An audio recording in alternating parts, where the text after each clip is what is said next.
Olá, seja muito bem-vindo ao Ampicast, o podcast da Associação Nacional do Ministério Público de Contas, Ampicom. E hoje estamos aqui no estado do Amazonas, diretamente do MPCAM. No episódio de hoje, vamos conversar sobre um tema urgente: as ações institucionais voltadas ao desenvolvimento sustentável e à mitigação dos efeitos das mudanças climáticas, e o papel do controle externo nas construções das políticas públicas eficazes. Para esse diálogo tão necessário, recebemos o Procurador de Contas, Rui Marcelo Alencar de Mendonça, do Ministério Público de Contas daqui do Amazonas, responsável pela coordenadoria do meio ambiente do MPC e que também coordena a área de sustentabilidade e meio ambiente da Ampicom.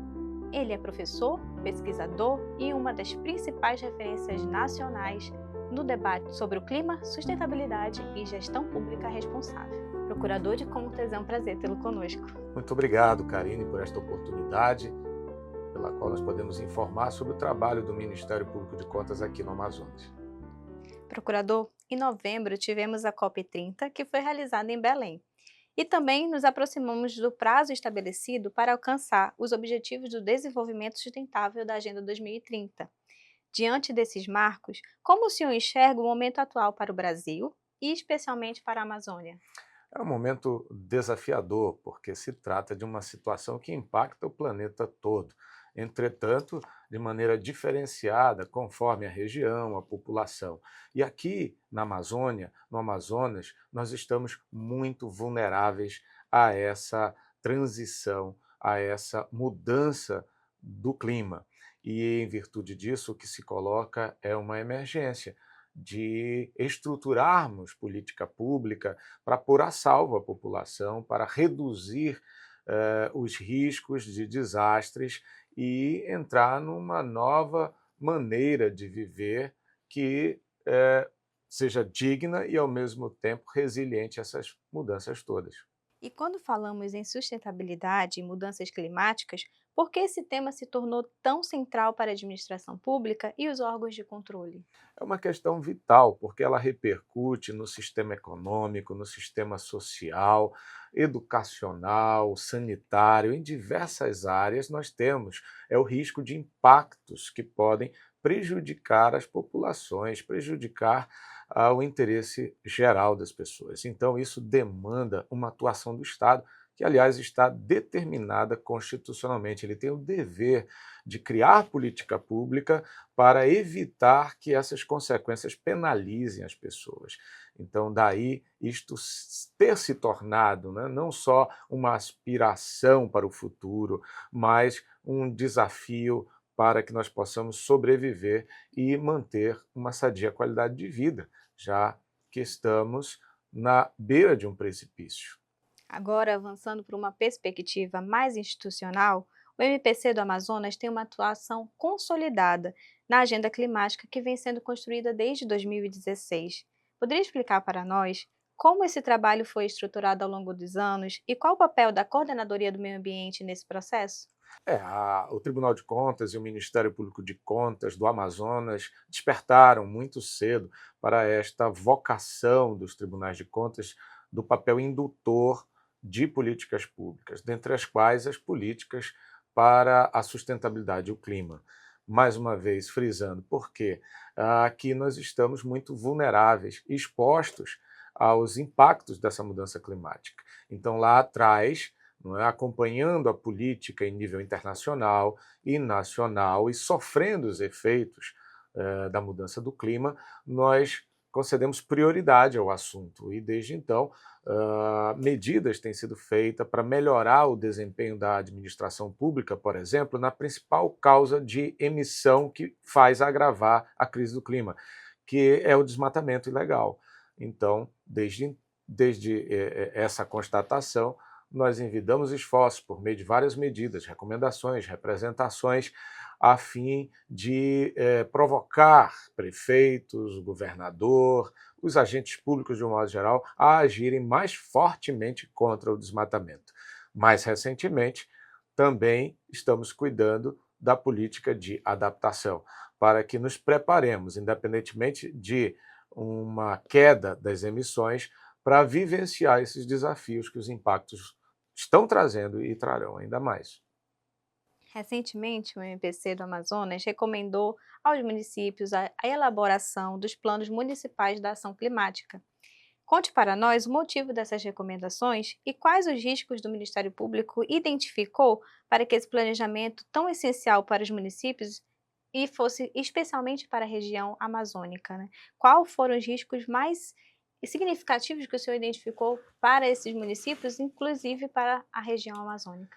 Nós temos certos levantamentos disponíveis, e dentre os quais a base de dados do Ministério de Ciências e Tecnologias, com o chamado programa Adapta Brasil, que nos mostra quais são as ameaças, as vulnerabilidades territoriais e populacionais nesse cenário. Então, o que constatamos por lá, né, por estas fontes, foi a evidência de que o Amazonas, assim como outras regiões, estão altamente vulneráveis à intensificação da mudança do clima, à intensificação e agravamento dos eventos extremos. Daí, né, percebemos a necessidade de agir para verificar qual a aptidão dos prefeitos para a adaptação, para o enfrentamento. E verificamos, lamentavelmente, que nenhuma prefeitura amazonense possuía lei para instituir a política de atuação climática, de enfrentamento da mudança do clima, nem havia planos de adaptação climática.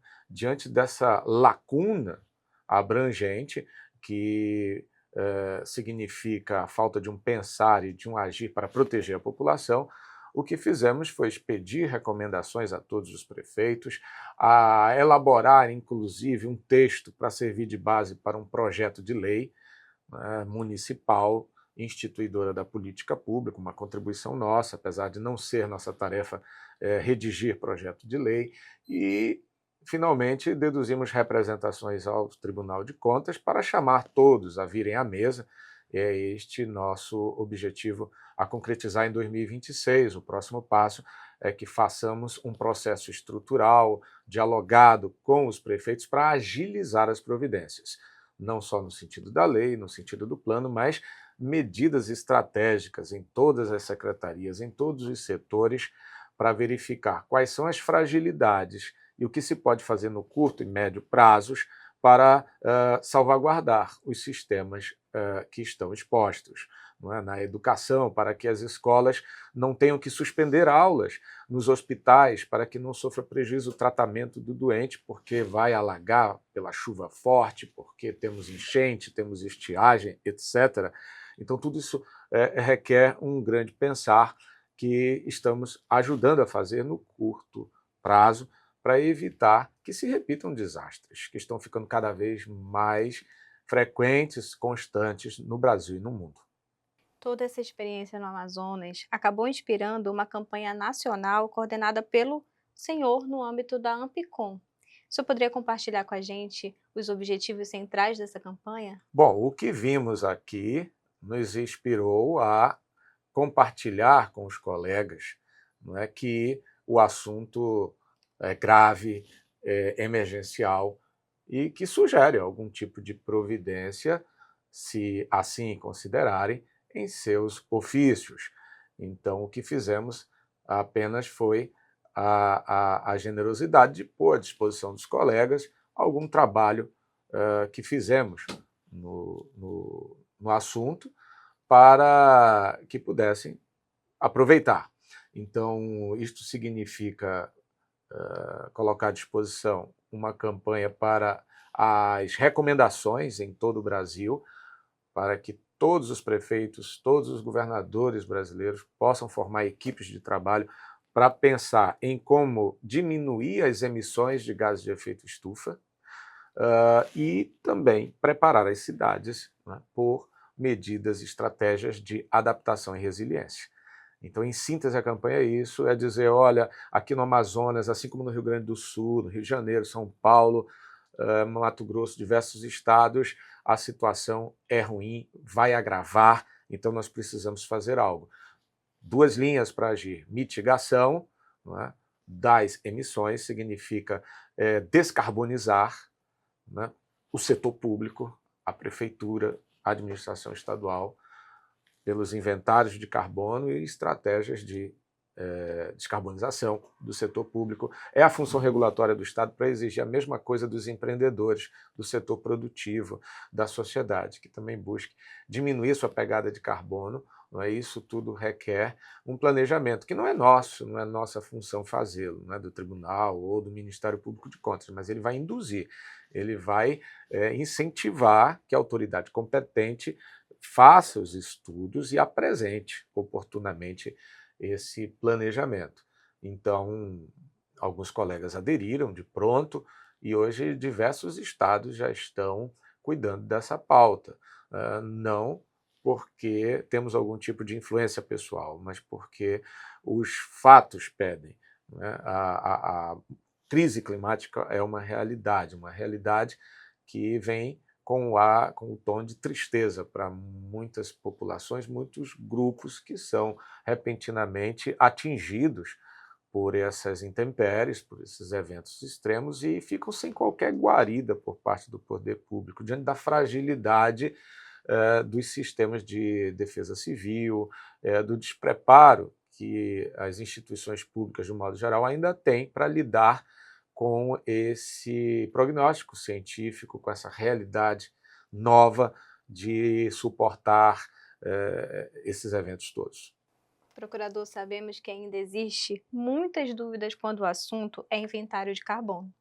O que exatamente é um inventário de carbono e qual é a relevância para as instituições públicas? O inventário de carbono é um instrumento essencial para reduzir as emissões. O que é isso? É procurar, por metodologia adequada, verificar como a instituição pública, privada, ela provoca a emissão de gases de efeito estufa na sua operação, no seu funcionamento. Então, são diversos serviços, são diversos bens que vão provocar essa emissão. Exemplo, a frota de veículos que consome combustível fóssil tem uma grande pegada de carbono, né? Aparelho de ar-condicionado, igualmente, a própria geração de energia para as instalações, fonte de emissão. Então, tudo isso tem que ser contabilizado para permitir um estudo com estratégias para reduzir isso, para começar a reduzir progressivamente essa quantidade de carbono gerado pelas operações. Então, por exemplo, trocar o veículo, trocar a matriz energética, trocar o tipo de iluminação, dentre outras coisas, para verificar uma redução paulatina na expedição, na emissão de gás de efeito estufa. E, com isso, colaborar para o arrefecimento da crise. Nós sabemos hoje, pelo seu tamanho, ter efeitos inevitáveis. Então, não podemos ficar só no inventário de carbono e na descarbonização. Nós temos que nos preparar para o que é inevitável. Impactos que vão prejudicar as nossas instalações, o nosso trânsito, a nossa maneira de viver, né, as diversas instituições que frequentamos, demandando adaptação. E isso, pela ordem jurídica brasileira, compete tanto à União quanto a estados e municípios. Há de haver uma governança multinível, né, intersetorial, para que surjam medidas estruturais de modo a poder alcançar o objetivo de evitar que esses eventos climáticos possam realmente paralisar as atividades, prejudicar as pessoas e a sua condição existencial. O MPC tem sido reconhecido como pioneiro na implementação da Agenda 2030 e de práticas sustentáveis. Quais as mudanças internas já puderam ser percebidas a partir dessa agenda? E, claro, quais foram os principais desafios enfrentados nesse processo de transformação? Esse é um processo capitaneado pelo Tribunal de Contas do Estado do Amazonas, que instituiu uma comissão para estudar o tema. E fomos convidados pela conselheira-presidente, Yara Lins, para presidir, para coordenar essa comissão. No contexto desse trabalho, aprovamos um plano de logística sustentável e para o Tribunal de Contas do Estado do Amazonas. Então, ele é um tribunal sustentável, é um tribunal que possui o seu inventário de carbono e que envida esforços para funcionar de uma maneira sustentável, né, que não provoque efeitos negativos ou piore a crise do clima. E isto é significativo como exemplo que dá para os demais tribunais de contas brasileiros, né, seguindo o pioneirismo, que na verdade não é nosso, é do Poder Judiciário, né, cujo Conselho Nacional de Justiça tomou uma iniciativa nesse sentido mais antiga, né? Mas é uma posição que dignifica o Tribunal de Contas do Estado do Amazonas e, ao mesmo tempo, responde a desafios claramente colocados em âmbito regional, nacional e internacional, porque vivemos encravados na Amazônia que possui um papel fundamental nas questões do clima e do ambiente e, portanto, não poderia essa temática passar despercebida, né, dada a nossa responsabilidade de manter essa Amazônia minimamente capaz de sobreviver a essa crise toda. Para finalizarmos, procurador, que mensagem o senhor gostaria de deixar para os Ministérios Públicos de Contas que desejam iniciar ou fortalecer essa agenda de sustentabilidade e enfrentamento das mudanças climáticas? A mensagem é de parceria, de que nós, pessoalmente, assim como os colegas que integram uma comissão formada no âmbito da AMPICOM para esses assuntos de sustentabilidade e clima, à nossa disposição para ajudar. Claro, cada um lida com uma especificidade, com uma característica própria de nível local e regional que precisa ser ponderada, precisa ser considerada. Mas sempre que necessário, a nossa atitude é de solidariedade, de participação, de colaboração, de modo que os colegas nos considerem, então, colaboradores incondicionais para cuidar de um assunto que, segundo a ciência, não pode ser ignorado. É uma política de Estado cuja obrigatoriedade se assenta na Constituição e nas forças do fato emergencial que atravessamos, né? Já que em todos os estados brasileiros há o perigo de dano. Dr. Rui, muito obrigada pela conversa, por suas reflexões, por toda a contribuição dada aqui neste podcast. E nós queremos agradecer você também que nos acompanhou até aqui. Esse foi mais um episódio do AMPcast, o podcast da AMPICOM. E foi um prazer estar com você.